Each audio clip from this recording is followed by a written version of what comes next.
এক বেদের মেয়ে জ্যোৎস্না দিয়েই কিন্তু আমি মন্ত্রী মিনিস্টার হতে পারতাম, কিন্তু আমি কিন্তু সেই দিকে যাইনি। আমি বাইরে থেকেই আমি যতটা পারি দেশ এবং দেশের মানুষের জন্য কাজ করার চেষ্টা করি। ভালোবেসে আপনার আমার ছবি দেখে আমাকে ইলিয়াস কাঞ্চন বানিয়েছেন।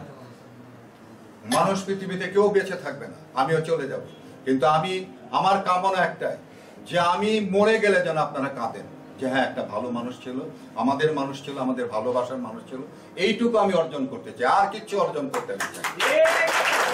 কিভাবে এটাকে স্মার্ট বাংলাদেশ ঘোষণা করেছে, কিন্তু সেটার পিছনে কাজ করতে হবে আমাদের সেই কাজটা আমরা অব্যাহত রাখছি।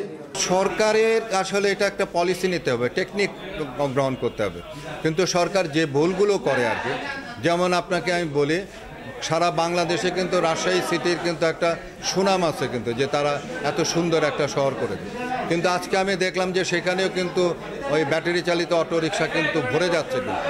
এবং এটা এখনই যদি বন্ধ না করে, স্টপ না করে, যতগুলি হয়েছে সেই পর্যন্ত রেখে এটা যদি স্টপ না করে, তাহলে কিন্তু দেখবেন যে রাজশাহী শহরেও কিন্তু কেউ চলতে পারবেন। তো আমাদের এইখানে যারা দায়িত্বে থাকে তাদেরকে মানে গোড়া থেকেই মানে প্রথম শুরু থেকেই কিন্তু যদি কাজটা করে তাহলে তাদের জন্য সুবিধা হবে। আপনি যখন এটাকে অনেক বেশি বানায় ফেলবেন তখন কিন্তু আপনি এদেরকে সরাতে পারবেন না, কারণ তাদের সংখ্যাটা বেশি হবে। যখন বন্ধ করতে যাবেন একটা আন্দোলন করবে, আন্দোলন করলে তখন আর আপনি পারবেন।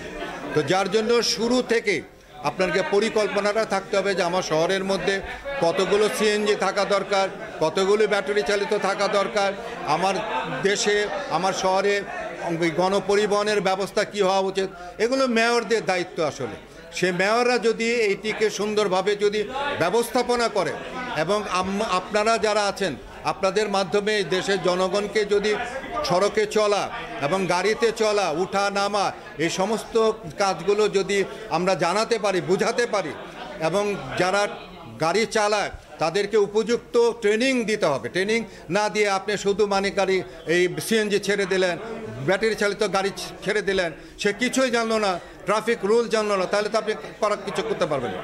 তো সিটি কর্পোরেশনের মাধ্যমে এদেরকে ট্রেনিংয়েরও ব্যবস্থা করতে হবে, বিআরটি এর মাধ্যমে ট্রেনিংয়ের ব্যবস্থা করতে হবে, এবং উপযুক্ত পরীক্ষা নিরীক্ষা করে তাদেরকে ড্রাইভিং লাইসেন্স দিতে হবে, এবং গাড়িগুলোও বুঝতে হবে যে গাড়িগুলো আনফিট কিনা, এগুলোর ফিটনেস আছে কিনা, লাইসেন্স আছে কিনা, সেগুলো বুঝে তারা যদি কাজটি করে তাহলে এই নিরাপদ সড়ক বাস্তবায়ন হবে। আমরা তো এই কাজগুলো করতে পারবো না, আমরা উপদেশ দিতে পারবো।